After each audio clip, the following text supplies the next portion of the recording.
안녕하십니까. 오늘은 마켓워치에서 보도한 소셜 시큐리티의 대폭 인상이 있겠지만 이것으로 충분할까라는 제목의 기사를 중심으로 그 내용을 이해해 보도록 하겠습니다.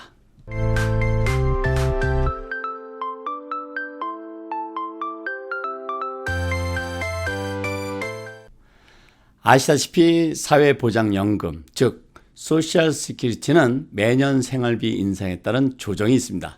이렇게 조정되는 것을 코스트 오브 리빙 어저스트먼이라고 하고 이 말의 첫 자를 따서 콜라 또는 COLA라고 약해서 부릅니다. 이것은 1975년부터 시작되었는데요. 이 조정의 규모는 소비자 물가지수인 CPI를 기준으로 해서 조정이 되게 됩니다. 2021년 10월에 결정된 2022년 조정률은 5.9%였고 지금 계속되고 있는 인플레이션으로 2023년에는 최고 10.5%까지도 상향 조정될 것으로 전망되고 있습니다. 소셜시큐리티가 물가 상승률을 반영하면서 인상이 되고 있기는 한데 이 인상폭이 지금의 인플레이션으로 인한 물가 상승을 충분히 커버할 수 있냐는 은퇴자들에게는 매우 중요할 수 있습니다. 특히 소셜시큐리티의 의존도가 높은 가정일수록 영향이 클 수밖에 없는데요. 한 예를 보면 2020년 콜라의 증가폭은 5.9%였습니다. 그래서 현재 소셜시큐리티를 받고 계신 분들은 2021년에 비해서 큰 인상폭으로 그런 대로 만족하실 수도 있는데요. 문제는 2022년 콜라를 5.9%로 인상하겠다고 결정한 시기가 2021년 10월이었습니다. 그런데 그 이후에 11월에 인플레이션 상승률이 6.8%였고 12월에는 7.2%로 상승했습니다. 그러니까 지금 은퇴자들이 받고 있는 콜라 5.9% 상승보다 인플레이션 상승률이 더 높다는 것입니다. 결국은 상대적으로 생활비 부담이 더 커졌다는 얘기가 되겠죠. 이 몇 퍼센트 차이가 무슨 큰 영향을 주겠냐고 생각할 수도 있겠습니다만 마켓워치의 보도에 따르면 은퇴자들 중에 남성의 30%, 여성의 42%는 소득의 50% 이상을 소셜시큐리티에 의존하고 있고 은퇴자들 중에 남성의 12%와 여성의 15%는 소득의 90% 이상을 소셜시큐리티에 의존하고 있다고 합니다. 이렇게 소셜시큐리티의 의존도가 높은 은퇴자일수록 이 차이는 크게 느낄 수밖에 없고 또 이 절대적인 수치보다도 더 영향이 클 수밖에 없는 것은 일부 필수품들의 경우에는 이런 평균 인플레이션 상승률보다 더 높게 상승한 것들이 있다는 현실입니다.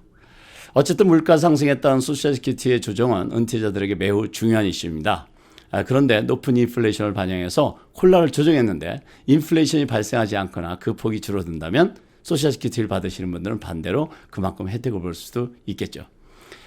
이외에도 이제 소셜시큐리티에 영향을 주는 요소들이 있는데요. 소셜시큐리티를 언제부터 받기 시작했는지에 따라서 차이가 있을 수 있고 또 소셜시큐리티를 받으면서 일할 경우 소셜시큐리티의 일부 또는 전부가 과세 대상이 될 수도 있는 것처럼 소셜시큐리티에 영향을 줄 수 있는 요소들이 있습니다.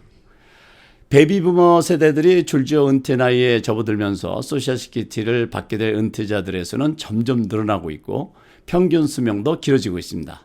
이런 환경 속에서 소셜시큐리티에 대한 아무런 조치를 취하지 않게 되면 은퇴자금의 고갈에 대한 우려가 더 깊어질 것입니다.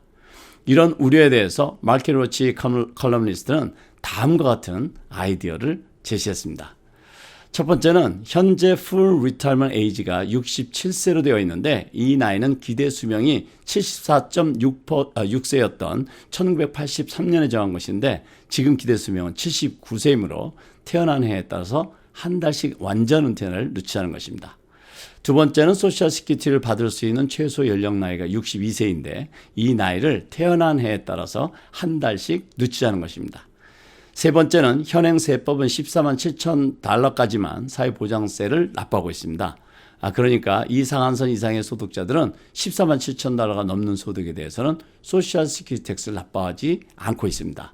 바로 이 상한선을 높이든지 완전히 해제해서 고소득자들이 좀 더 소셜 시큐리티 텍스를 부담하게 하자는 것입니다. 여러분은 이 제안에 대해서 어떻게 생각하십니까? 네, 소셜시큐리티에 대한 이슈는 어제 오늘의 이야기는 아닙니다. 그동안 꾸준히 제기되어 왔고 어떤 방법이 되었던 해결책을 강구해야만 하는 그런 시기가 점점 다가오고 있습니다.